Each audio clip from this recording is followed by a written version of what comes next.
পবিত্র ঈদুল আজহাকে সামনে রেখে ব্যস্ত সময় পার করছেন পাবনার ভাঙ্গুড়ার কামাররা। সকাল থেকে গভীর রাত পর্যন্ত আগুনে লোহা গরম করে হাতুড়ির আঘাতে তৈরি করা হচ্ছে কোরবানির বিভিন্ন সরঞ্জাম। টুংটাং শব্দে মুখর হয়ে উঠেছে উপজেলার বিভিন্ন কামারপল্লী।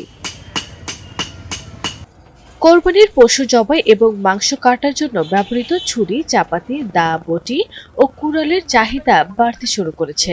কেউ নতুন সরঞ্জাম কিনছে, আবার কেউ পুরনো জিনিস মেরামত ও শান দিয়ে নিচ্ছে ঈদের প্রস্তুতির অংশ হিসেবে।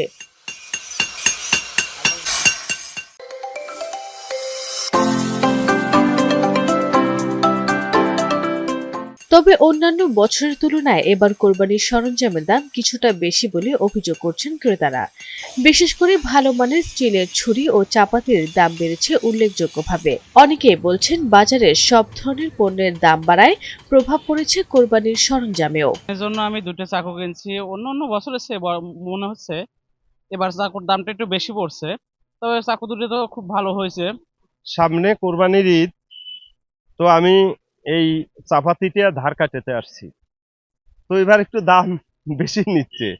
আমারা এরা বলছে যে কয়লার দাম বেশি, লেবারের দাম বেশি, এই জন্য একটু বেশি নিচ্ছে। গত বছরে যে চাকু ছিল ধার কাটেছি, আর চাপাতিটা একটু নষ্ট হয়েছে, যে কারণে নতুন একটা চাপাতি কিনলাম। কোরবানি উপলক্ষে আমাদের বাসায় যে চাকুটা ছিল এটা পুরাতন চাকু। এই বড়টা অ্যাকচুয়ালি এটা পানেট করে ধার করতে 100 টাকা নিয়েছে, আর এটা নিয়েছে 50 টাকা। ভালোই, অতটা বেশিও না কমও না, সাশ্রয়ের মধ্যে আছে।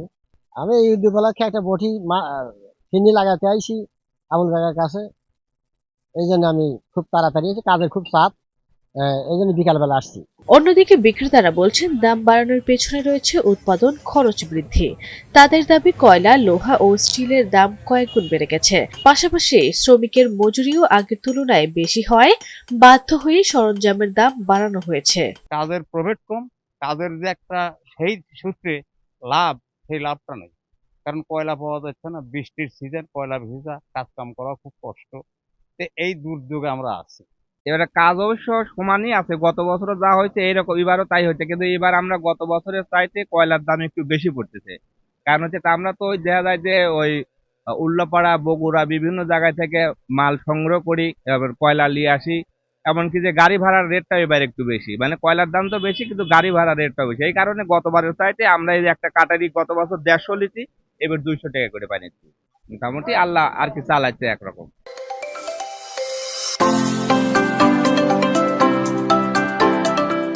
কামারদের ভাষ্য, কয়েক বছর আগেও কোরবানির ঈদ এলেই দোকানে উপচে পড়া ভিড় থাকতো, কিন্তু এবার সেই তুলনায় ক্রেতা কম। অনেকেই নতুন সরঞ্জাম না কিনে পুরনো জিনিস মেরামত করে ব্যবহার করছেন। তারপরে একসাথে দুই সিজন, তো মানে কোনটা থুয়ে কোনটা করব সিদ্ধান্ত নিতে পারতেছি না। তারপরে যে এই চাকুগুলা আছে এগুলা 2500, তারপরে 3000 এরকম করে বিক্রি করি, এখনো কমপ্লিট হয় নাই। বড় ছুরি এগুলো 2000, 2500, 3000 এরকম বিক্রি হয়। কাটারি 1200 থেকে 800, 700 টাকা, লাস্টে 400 টাকা পর্যন্ত বিক্রি হয়। ছুরি করছিলা ছুরি এগুলো 150, 200, 250 এই ধরনের বিক্রি হয়। কয়লার দাম বৃদ্ধি, বর্তমানে এই বছরে কোরবানির কাজ চাপ কম, অন্য বছরের তুলনায় কম।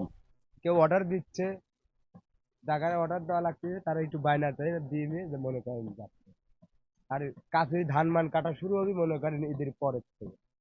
ঈদের পরের থেকে মনে করেন ধান কাটাই কাছে মাছে, তারপরে একটু ধান মার কাটানো হবে। কাটারি গুলো 1250, 1000, 800, 600, 500 এরকম বিক্রি হচ্ছে।